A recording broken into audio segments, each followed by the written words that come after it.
After years of what has been described as a drag in the activities of theatre in Nigeria, it appears things are now picking up.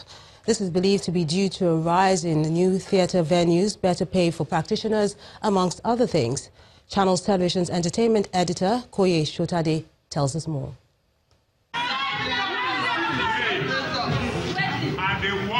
The late Hubert Ogunde, playwright, actor, theatre manager and musician, is regarded as the prominent pioneer in the field of Nigerian folk dance drama, where music plays a significant role. Ogunde's theatre was Nigerian total theatre, dance, music and acting, drama. And this thing went, and it was wonderful. And people were shouting, people were, and I looked, how I did it, I don't know. But I remember cutting myself off the whole crowd and looking at them. And I saw they were laughing. It was coming not from here, but from here, from the soul. Oh, I said to myself, this is what I'm going to do. The National Arts Theatre, an iconic dome-shaped building built in the 1970s, sits neglected with weeds grown up in the surrounding gardens. There has not been a production there for 20 years. Although the government drip-feeds money to fund the minor renovations, getting the theatre back on its feet feels a long way off. But the love for the theatre dwindled due to security and shifted interest into movies and, of course, remunerations. I've done a lot of stage productions, and I know the amount of hours you put into rehearsal and the kind of welfare package you get from the people you work with. Lagos is a city with an estimated population of 20 million, but hardly a couple of working theatres. Until recently, the city had to make do with a recital hall as the best venue on offer. There's no curtain, making set changes almost impossible with one small stage. There's a spark to revival in Nigeria's rundown theatre sphere. Spearheading this resurgence is a former lawyer turned writer, producer, director, and owner of a modern theatre hall in Lagos, Bolanle Austin Peters. Her passion for telling Nigerian stories the Nigerian way has not only awakened the art form, she is also creating new job opportunities and new image for Nigeria. Waka, the musical, became the first Nigerian-produced musical to be performed at the London West End Theatre District.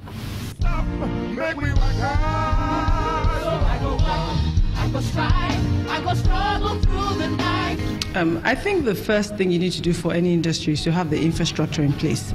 It's difficult to have theatre if you don't have enough theatre spaces, performance spaces.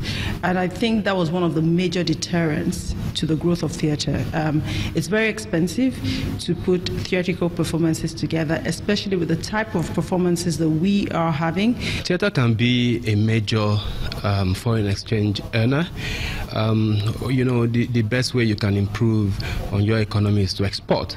And you don't just export tangible items, you also export intangible items. After Waka came Sorrow, then a musical based on 6 of the 27 wives of the legendary Nigerian musician Fela Kuti. The show is a sellout, but few Nigerians buy tickets in advance. Lagos traffic, always worse in the rains, adds to the unpredictability. The good thing, though, is that Nigerians may be going back to the theatres, just like in the good old days. Pt.3, Channels Television News.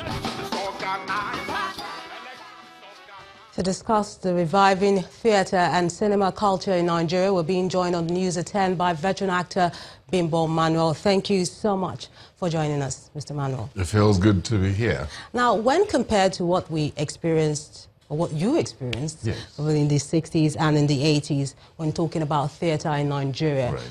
and what we have now, a resurgence. Is this a drop in the ocean compared to way back then? Well, we, as the good book says, we should never despise the humble beginnings, you know. Those things that we call drops in the ocean, even if that's a statement of fact, we still have to start from somewhere. And that's where I feel that people like Bolanle Austin Peters that we saw earlier and the government of Lagos State are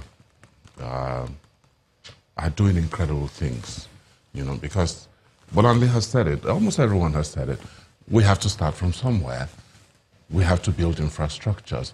The artists are always there. They never left, they never went away. One generation leaves, another generation takes over. So it's not as if we have a shortage of people like that. The universities are constantly turning people out from the theatre art departments and so on. But where to practice, it's hard. No money in the system. It makes it very hard as well. Well, Mr. Manuel, are the thespians still encouraged to embrace the stage, considering that it's not as lucrative as probably the movie industry? Well, I'd even put them on a par now. Okay. Yes, because, you see, because of this revival, this renaissance of a theatre, people are beginning to earn far better than they used to earn in the past. And even film is reacting to the economy as well. Unless people want to lie to you, they're not earning as much as they used to earn in the past. So, I mean, you find that this, yes, theatre takes a bit more time than film, but even some of those really big films take as much of your time as theatre does. So I would say they're beginning to even out. They're beginning to even out. And you cannot compare the theatrical experience with shooting film, shooting television, and so on. For the actor, it's... You take twos on stage. You can't compare the Okay, now a lot of people have mentioned, yes, like Mrs. Austin Peters said, the theatre venues. Now the National Theatre leaves much to be desired. What do you think the government or probably private enterprises can chip in to give it a facelift? What the National Theatre needs is not a facelift. It's a total overhaul. Okay. It's a total. It's like the theatre idea itself. It needs to be totally renewed. Too many leaks in the place. Too many abandoned areas. Too many unfinished things in the theatre, the neighborhood, whatever they're doing to the theatre to make it come back alive again has to also affect the neighborhood in a way that people begin to grow confident again that the theatre is a safe place for them to go watch performances, whether live or cinema, you know. It has to affect Apapa Road, has to affect Igomu, has to affect Surulere, and so on. The news has to go out from there that, yeah, you can come back again. The place is safe. It's good. So how do we get the funds to do that major overhaul? Because it's a lot. We're not even using the main bowl of the National Theatre yet. That's right. They're not. Which it's pathetic, really. And I don't see the federal government of Nigeria. I don't see even the extremely enthusiastic Lagos State government being able to do anything about the National Theatre. It has to go into private hands. Okay. That's a controversial topic. Most people don't think it should. I think it should. If we truly care about that space, if we truly are being real about the cry for performance spaces, National Theatre offers us a lot of that. Yes. And we need to be able to make hard decisions about stepping forward from this point. You know, it should go into private hands. If people, there are all kinds of things are being done by government at different levels. Public-private partnership ideas are flourishing now across the country, and across sectors. Why can't it happen at the National Theatre as well? In culture, why can't it happen? The Lagos State is also showing us with the 6 theatres they're building around the state that these things can happen. It can work, and if people are honest, maybe we should add the proviso. If people are honest, if people can overcome their fears about what may happen down the line if it goes into private hands. But I think it should go into private hands. That's my personal opinion. Thank you so much for speaking with us, veteran actor Bimbo Manuel. Thank you. Still talking about the arts, capoeira is an Afro-Brazilian martial art that combines elements of dance, acrobatics, and music. And in the United States of America, a group of faithful in Washington, D.C. are keeping the tradition of capoeira alive. Art Review Tonight presents this report by our correspondent, Oreoluwa Shonibare, who visited the Universal Capoeira Center.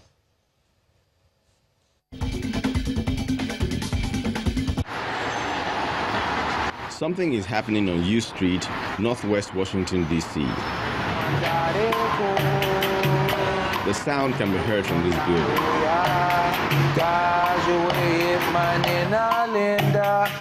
It's a gathering of people who have a connection to an Asian culture.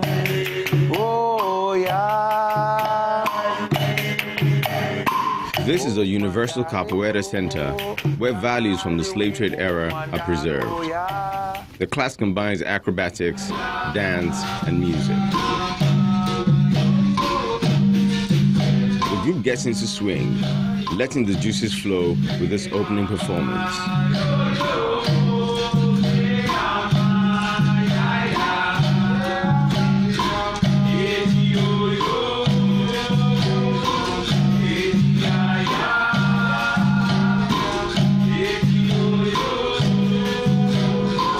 The convener of this class is Dale Marceline, who has been a follower of this art for years.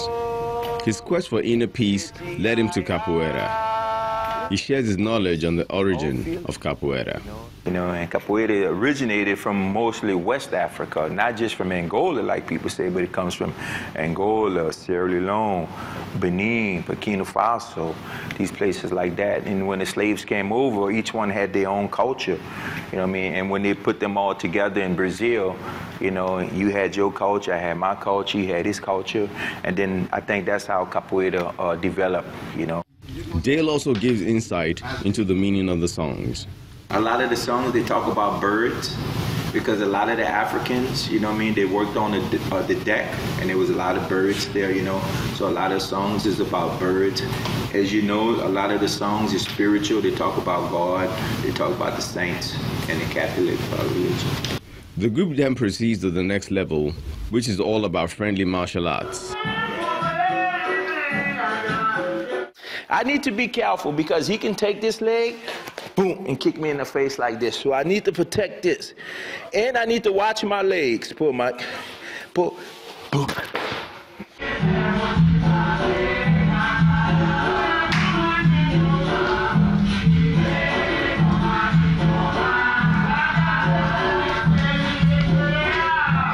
Culture is a strong part of people's lives, as it has a great influence on their fears, hopes, values, and views. Which is why the group connects with capoeira, believing it to set them on a path that will return them to innocence. Yeah, Jinga.